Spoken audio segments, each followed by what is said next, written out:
mais uma sessão da nossa unidade curricular de Fundamentos de Segurança Informática. Hoje, o nosso foco principal será o módulo 9, dedicado inteiramente à segurança de redes. Sou o engenheiro António Almeida e irei guiar-vos através desta jornada fundamental para a proteção de ativos digitais. Para a nossa sessão de hoje, organizamos o conteúdo em 6 blocos principais. Começaremos com uma introdução e uma revisão necessária dos fundamentos de redes, avançando depois para as ameaças e vulnerabilidades atuais. Discutiremos soluções de proteção e fecharemos com capítulos específicos sobre a segurança em redes sem fios e aplicações. Vivemos num mundo onde a tecnologia é o ar que respiramos, o que torna a segurança de redes um pilar indispensável para todos. Como podem ver pelos dados recentes, os ataques cibernéticos não só cresceram exponencialmente, como causam prejuízos de bilhões de euros. Nenhuma entidade está imune, desde utilizadores particulares a gigantes corporativos cujas reputações podem ser destruídas num instante. Mas o que é, afinal, a segurança de redes? Podemos defini-la como um ecossistema de políticas e tecnologias desenhado para proteger a nossa infraestrutura. Imaginem que a vossa rede é o vosso mundo digital. A segurança de redes é o escudo impenetrável que construímos em volta dele para garantir que apenas quem deve aceder consiga fazê-lo. A segurança assenta no que chamamos de tríade SIA: confidencialidade, integridade e disponibilidade. A confidencialidade garante que a informação não cai em mãos erradas. A integridade assegura que os dados não são alterados indevidamente e a disponibilidade garante que os sistemas funcionam sempre que precisamos deles. Sem um destes pilares, a estrutura desaba. Para implementar esta segurança, seguimos 3 princípios de ouro. Primeiro, a defesa em profundidade, como um castelo medieval com várias muralhas. Segundo, o menor privilégio, onde cada utilizador tem apenas o acesso necessário. E por fim, o fail-safe, garantindo que, se algo falhar, o sistema se mantenha seguro em vez de se abrir a intrusos. As ameaças que enfrentamos podem vir de 2 lados. As internas, muitas vezes negligenciadas, envolvem pessoas que já têm acesso, como funcionários. As externas são os ataques clássicos vindos de hackers e criminosos fora da organização que tentam explorar vulnerabilidades para invadir os nossos sistemas. É importante saber quem está do outro lado. Temos desde os hackers criminosos focados em lucro até aos hacktivistas motivados por ideologias.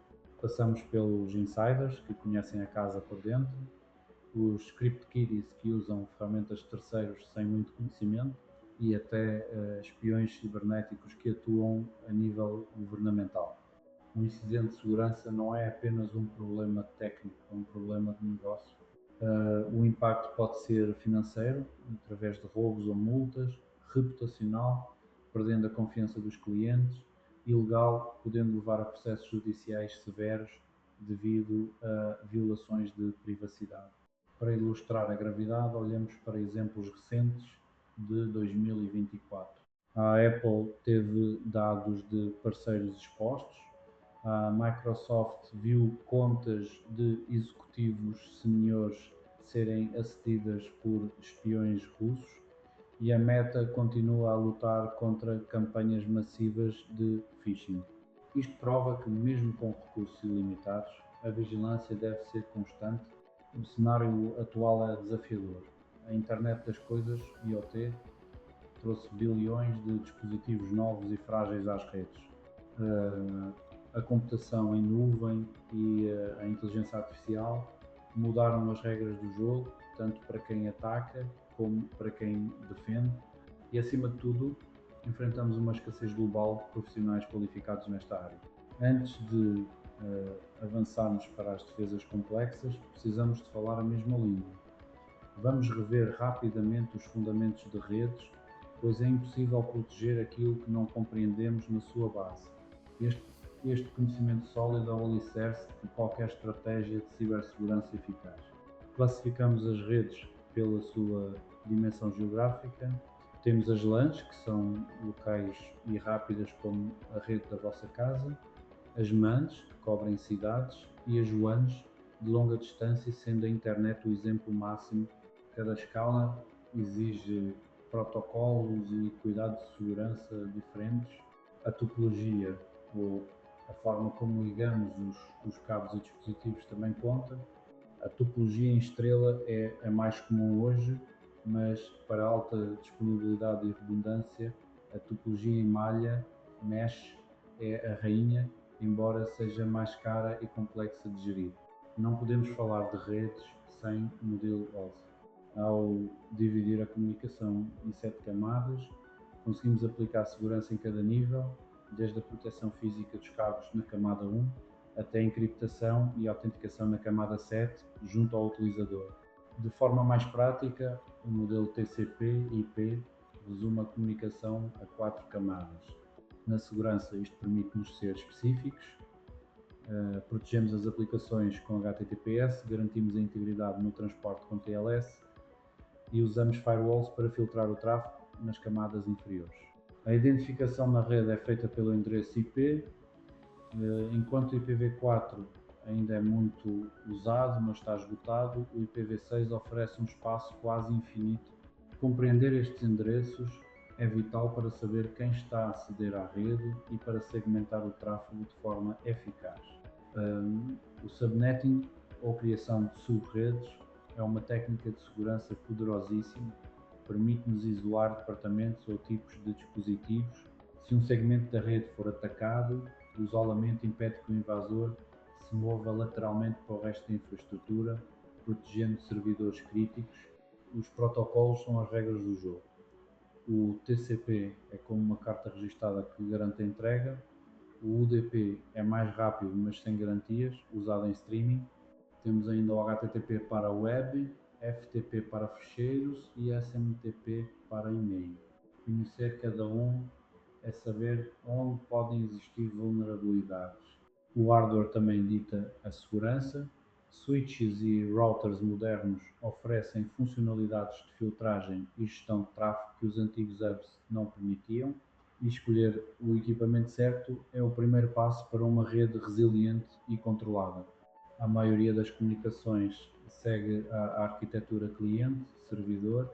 Como o servidor centraliza os recursos e está sempre online, ele é o alvo principal. Por isso, exige proteção redobrada, com encriptação, firewalls e atualizações constantes para não deixar a porta aberta. Entramos agora no capítulo das ameaças. É fundamental conhecer o nosso inimigo, desde o software malicioso, malware e o phishing que engana pessoas, até os ataques de negação de serviço que paralisam sistemas.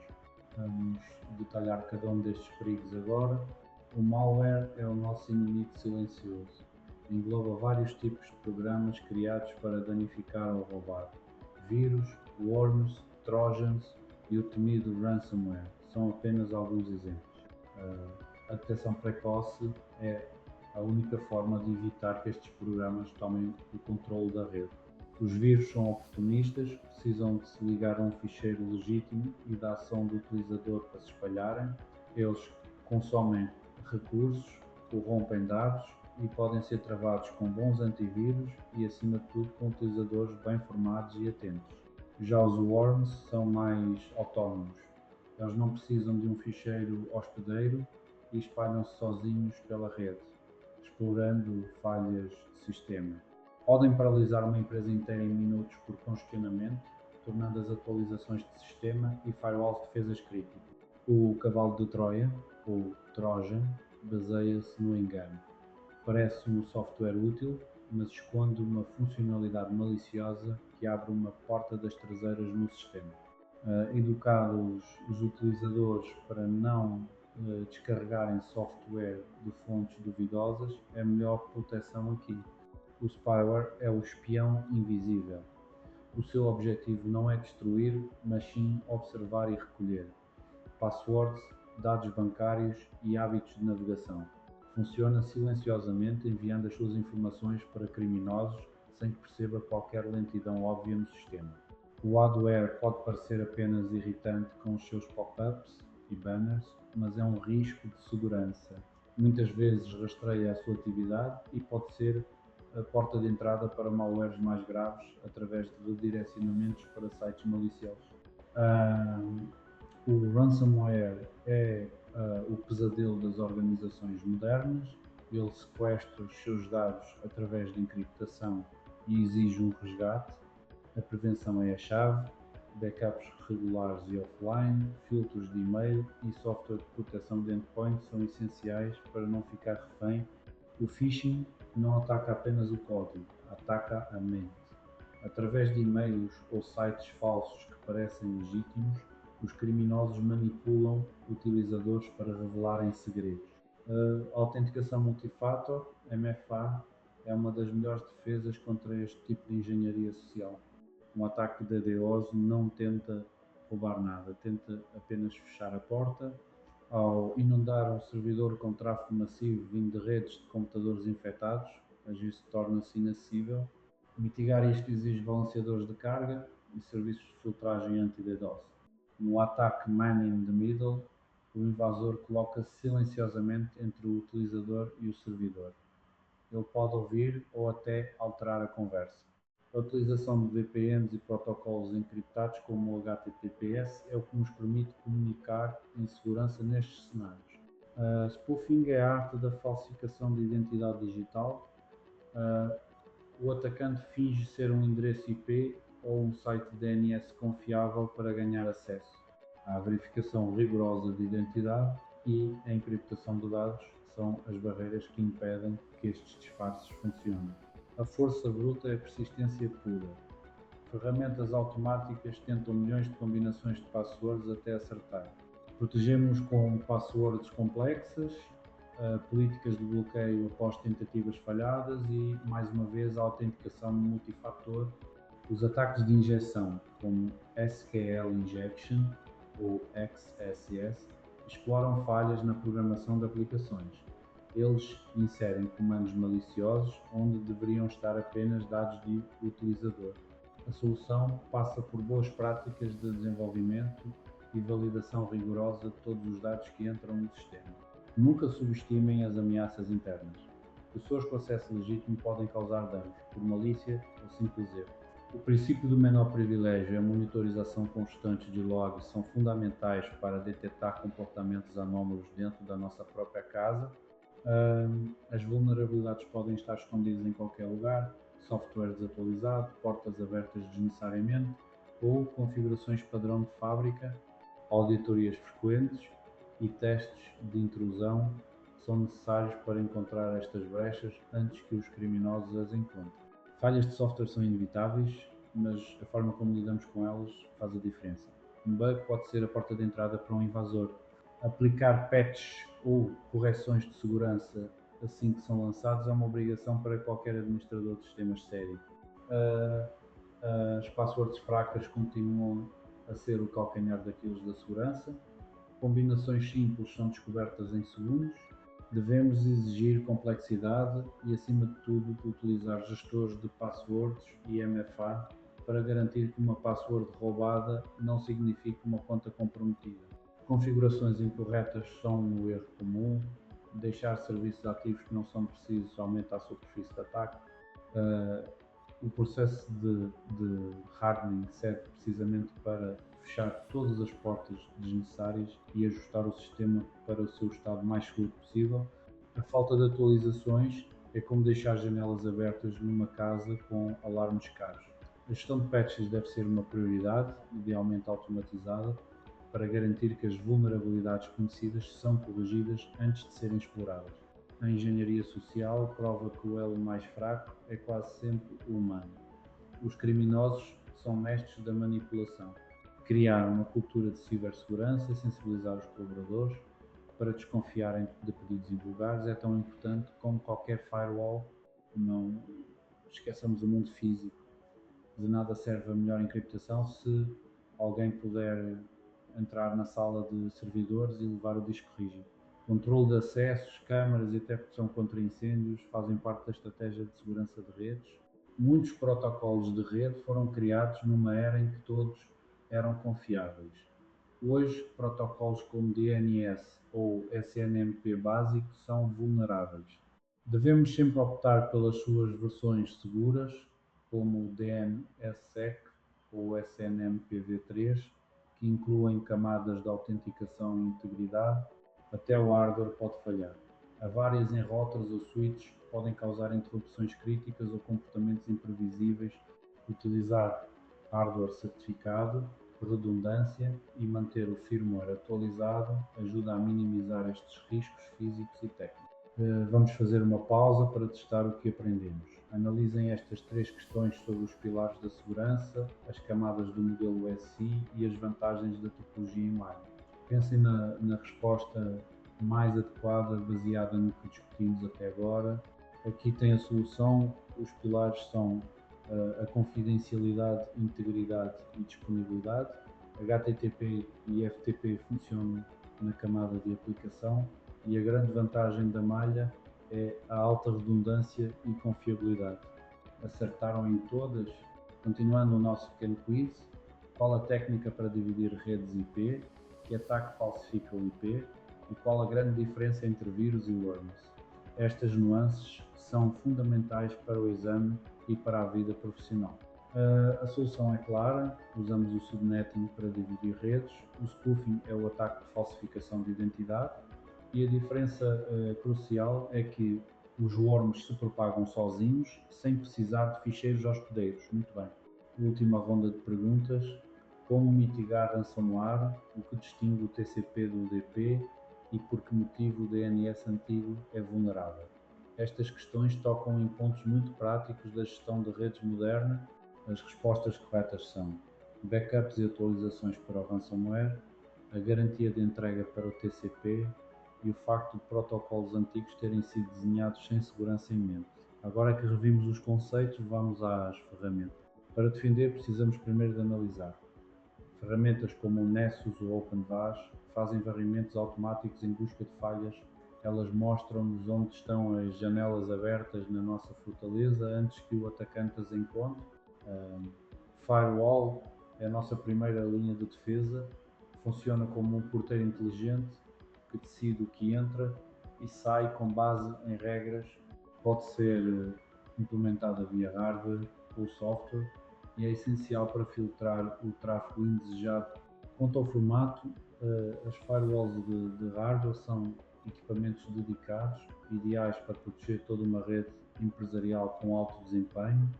As de software são instaladas em cada computador, permitindo um controle muito mais fino e específico para aquele sistema. Existem diferentes níveis de inteligência nas firewalls. A filtragem de pacotes é mais simples, a inspeção de estado stateful é mais esperta e acompanha as sessões, e as de próxima geração, NGFW, conseguem até inspecionar o conteúdo das aplicações para travar ameaças modernas. A eficácia de uma firewall depende das suas regras. Definimos quem pode passar com base no IP, na porta e no protocolo. Uma regra mal configurada pode ser o mesmo que não ter firewall nenhuma, por isso a precisão é fundamental.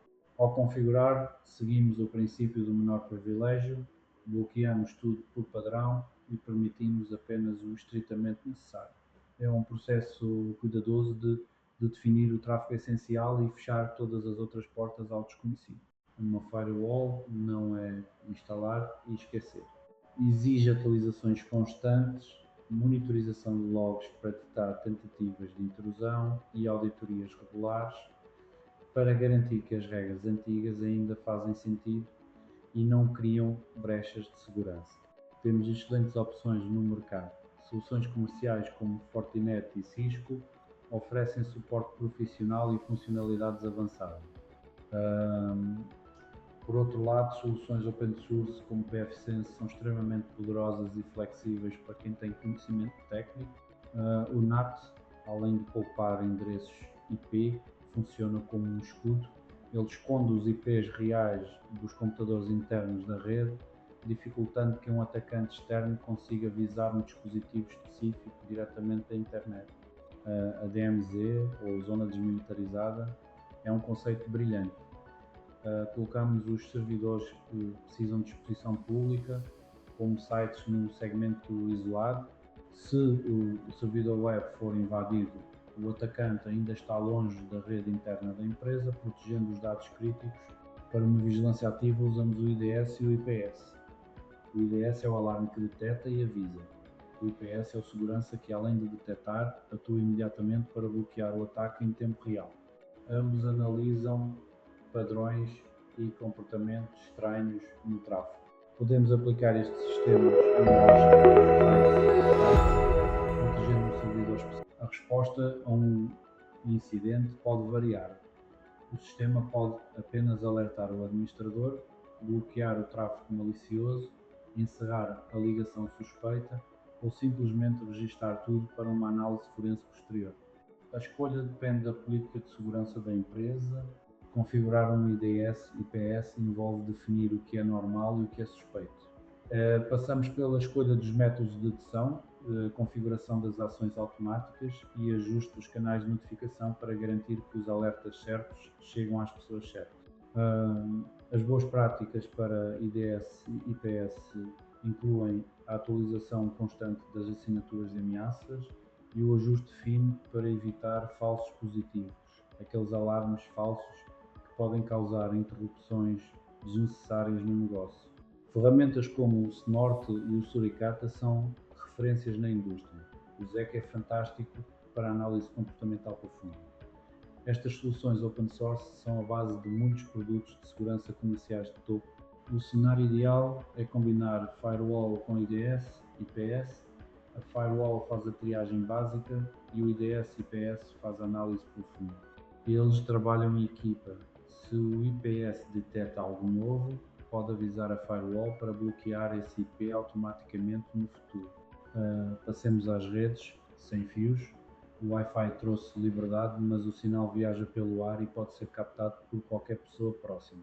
Isto exige protocolos de encriptação muito mais fortes e uma configuração de router extremamente rigorosa. A segurança Wi-Fi evoluiu imenso. Hoje o WPA3 é o padrão de ouro.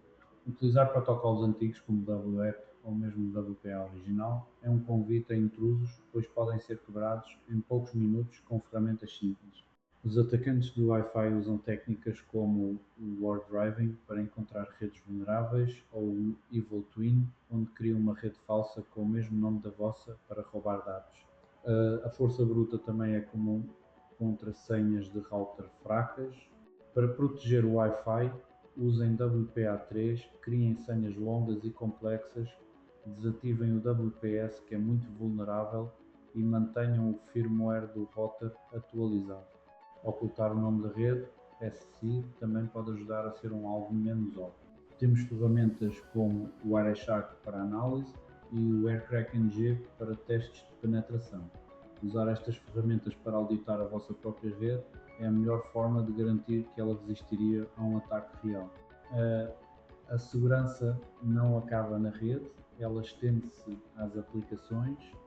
Se uma aplicação web estiver mal programada, ela pode ser a porta de entrada para toda a rede, contornando firewalls. O conceito de security by design é aqui fundamental. Aplicações sofrem ataques de injeção de código, ataques de memória, buffer overflow e muitas vezes falham na encriptação de dados. Uma backdoor esquecida por um programador pode deitar por terra toda a segurança da infraestrutura.